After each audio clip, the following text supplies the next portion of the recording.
and welcome to this latest edition of ET Now Spotlight with our managing editor Nikunj, Dalmia. And today we wanted to speak about the subject of lithium reserves because India has now become the second largest country to have the lithium reserves in the world after the recent explorations done in Jammu and Kashmir as well as Rajasthan. But what could be the implication of it on the country as a whole and on the EV sector? Let's try and decode that. Nikunj, thank you so much for joining us. First up, with respect to this entire news flow around lithium reserves being found, how much weightage should we give to that? Because right now it is at the exploration stage, and of course, China is much ahead when it comes to the refining.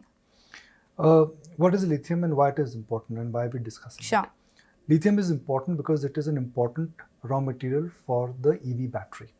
In an EV battery, and this is last year's data, as things progress, the data will change. 50% of the total cost is in form of raw material, which includes lithium, copper, and other metals.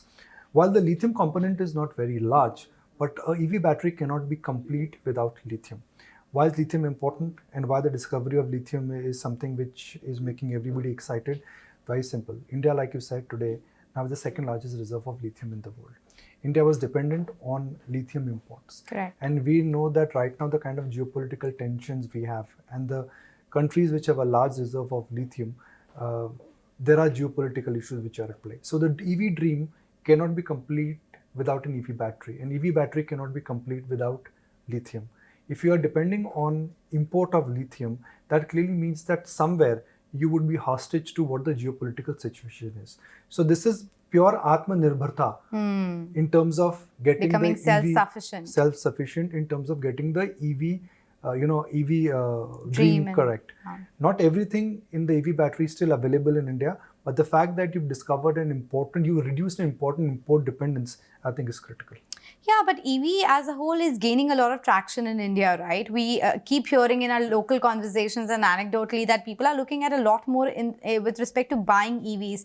Though, as we were discussing, the overall share is still not that high. Where do you see this entire transitioning happening for EV? Because, of course, demand is one side of it. And then what we're talking about today is also the supply side. So, Anisha, is EV a mega trend for this next couple of decades? The answer to that is yes. Will EV and ICE engine, which is internal combustion engine, will they coexist? The answer to that is absolutely yes. But will the importance of EV manufacturing in India, will it increase? The answer to that again is yes. Today, the most important component for a EV, for a car, is actually battery. That right now is the unaffordable part. But the way I see the EV technology moving is that imagine if you had to buy 1 GB of hard disk 15 years ago versus if you are taking 1 GB of hard disk currently, the prices have collapsed. I expect the same kind of technology revolution which will actually happen in the entire EV space. But for that to happen, the industry has to reach a scale and a size. Right. And for scale and size to happen, you need to have mass production. So EV is going through the mass production way. EV is more efficient. EV is where efficiencies have kicked in, and EV is where the unit economics of the fuel per kilometer, I think, is extremely case favorable. The only part is battery and the variable cost of battery maintenance. And that, I think, is something which will evolve as things move forward. The EV demand in India, I think, is visible. The initial success story is Tata Motors.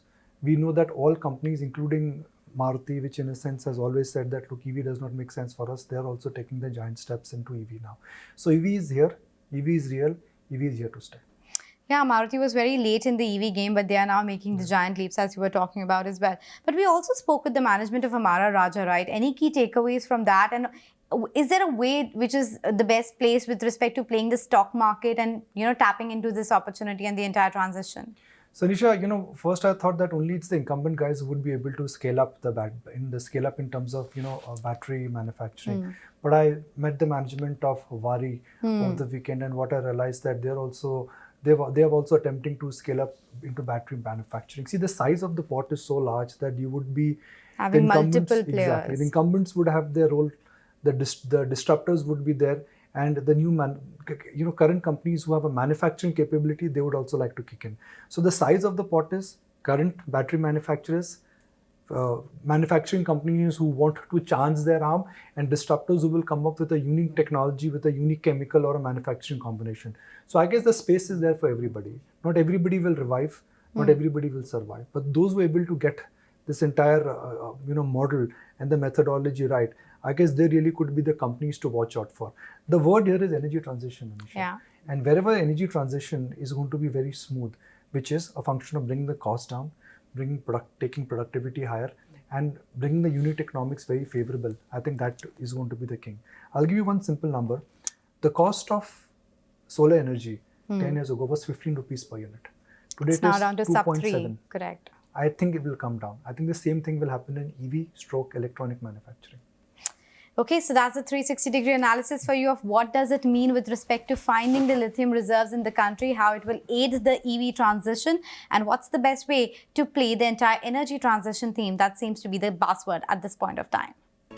If you like this video, then like, share and subscribe to ET Now.